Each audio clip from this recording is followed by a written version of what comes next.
Ito, oh, ayan, masarap.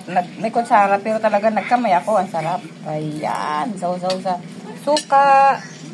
Sausaw sa tuyo. Oh, sarap. Yan. Isa na yung sinausaw ko. Ano ba?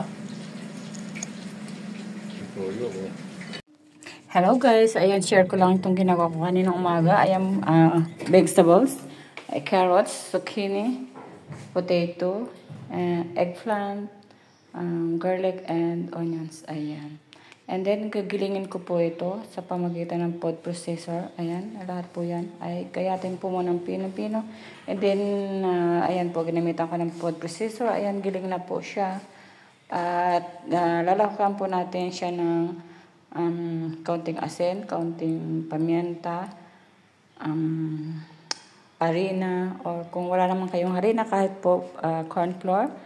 Medyo damihan niyo po kasi yung medyo nagbabasa-basa ito. Ito din, lagyan ko ng chili flakes, cheese, white cheese, salty po yung white cheese na yan. And kaya nga kaunti po yung nilagay kong asin, 2 eggs. And then, yan po, sinamahan ko po talaga siya ng harina. Huwag niyo pong kalimutan yung harina kasi masabaw siya. Ayan, harina or corn flour. Ayan. And nasa inyo po kung gusto niyo po na masyadong masarap, lagyan po niyo siya ng mas masarap po kapag may tuna sardines, masarap po siya. Pero dahil po ito ay vegetables, kaya yan po, napakasarap niyan. And ito po, ibabalutin po natin sa seaweeds. Ayan po, para sa sushi. And then after ko po nabalot po, ang gagawin ko po dyan ay puputulin ko po, ginupit ko po siya ng gunting, ng malaking gunting. And 10 piraso po yan, ginunting ko po ng maliliit para siyang cube-cube. And then naghanda po ako ng isang itlog, binati ko po, and after kong mabati, sinawsaw ko po sa breadcrumbs para hindi po magdikit kapag pinirito. Ayan. Habang po tayo nagbabalot, meron na po akong pinainit na madaming mantika sa kawali para maganda po yung pagkakaprito. Ayan, talaga nakalubog. Ayan, mas madali po. Hindi nyo na po kailangan baligtarin para maluto. Ayan po, napakadali lang po niyang gawin at napakasarap. 2 beses na po ako gumawa niyan sa work ko, and then dito po dahil nag-day off po ako, ayan, dito po gumawa. Ayan, ang ginawa ko po siya. Ayan, cube-cube, sinawsaw sa eggs, and then sa breadcrumbs, ayan, pinirito ko na po siya, sabay-sabay, napakasarap. Ayan na po ang ating niluto, medyo tostado. Ayan, gusto ko kasi medyo tostado. Ayan.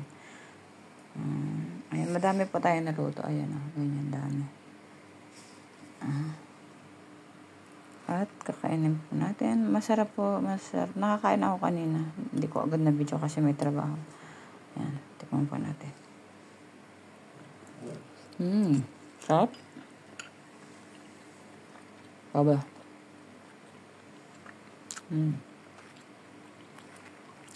Masarap siya. Pwede siyang iulam. Sarap. Ito suka lang to. Itong sausawan ko. Suka, bawang, sibuyas. Ang sarap. Pwede nyo yung iulam, pero sa sa toyo.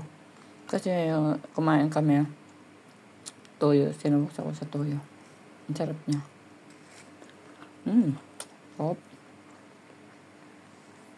Ang sarap. Hindi siya halata, no?